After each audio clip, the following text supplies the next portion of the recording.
খুব দুখেৰে আজি মই কংগ্ৰেছ দল ত্যাগ কৰিব লগা হ'ল। মই এটাই কথা ক'ব বিচাৰোঁ, বৰ্তমান সময়ত দেশৰ সাৰ্বভৌমত্ব, দেশৰ নিৰাপত্তা আৰু জননী জনমভূমিতকৈ কোনো আৰু একো ডাঙৰ হ'ব নোৱাৰে।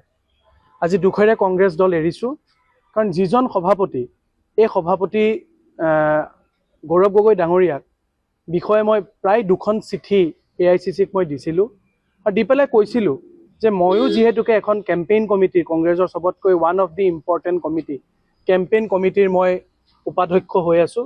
গতিকে আমাৰ কেম্পেইন কৰাত অসুবিধা হ'ব, এটলিষ্ট গৌৰৱ গগৈ ডাঙৰীয়াই এই গোটেই কথাখিনি তথ্য অনুযায়ী ক্লিয়াৰ কৰক যে পাকিস্তানৰ কথাবোৰ মিছা, পাকিস্তানৰ কথাবোৰৰ লগত কোনো সম্পৰ্ক নাই।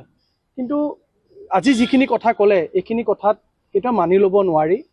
আৰু এই গোটেইখিনি কথা মই য'ত যেনেকৈ আছে, কাইলৈ মই অসমত গৈ, আজি মই অসম যাম, কাইলৈ 2টা বজাত মই সংবাদ মাধ্যমৰ যোগেদি অসমৰ ৰাইজক জনাম। কিন্তু প্ৰথম প্ৰতিক্ৰিয়া হিচাপে আজি খুব দুখেৰে কংগ্ৰেছ দল ত্যাগ কৰিছোঁ, পদত্যাগ কৰিছোঁ। দীৰ্ঘদিন বিশ্ববিদ্যালয়ৰ দিনৰ পৰাই ছাত্ৰ ৰাজনীতিৰ পৰাই কংগ্ৰেছ দলৰ লগত জড়িত আছিলোঁ দীৰ্ঘদিন। আৰু মুক্তিযোদ্ধাৰ পৰিয়ালৰ, মোৰ নিজৰ ককা দেউতা 2 বছৰ জেলত আছিলে ইণ্ডিয়ান ইণ্ডিপেণ্ডেঞ্চৰ সময়ত। গতিকে তেনেকুৱা এখন ঘৰৰ ল'ৰা হৈ মই পাকিস্তানৰ লগত এনেকুৱা বস্তুত মই কেতিয়াও কম্প্ৰমাইজ কৰিব নোৱাৰোঁ। আৰু গৌৰৱ গগৈ ডাঙৰীয়াই পাকিস্তান 10 দিনত তাত কি কৰি আছিলে, তেওঁ ইয়াত ভিজা বেলেগ লৈছিলে, তাত গৈ পেলাই যদিও বেলেগ আকৌ এক্সটেণ্ড কৰি ল'ব পাৰে বা নোৱাৰে, এই গোটেই বস্তুবিলাক এটা ডাঙৰ সন্দেহৰ আৱৰ্তত আছে। গতিকে এই সন্দেহৰ আৱৰ্তত ৰাখি মই আৰু নাভাবোঁ যে কংগ্ৰেছ দলত থাকি এইজন সভাপতিৰ নেতৃত্বত কাম কৰিবৰ কাৰণে সুবিধা হ'ব, বা সুবিধা কৰিলেও বা পালেও বা কৰিলেও অসমৰ বা আহি থকা প্ৰজন্মই কেতিয়াও ক্ষমা নকৰিব। গতিকে এই সিদ্ধান্ত লৈছোঁ, পৰৱৰ্তী সময়ত চাওঁ কি হয়।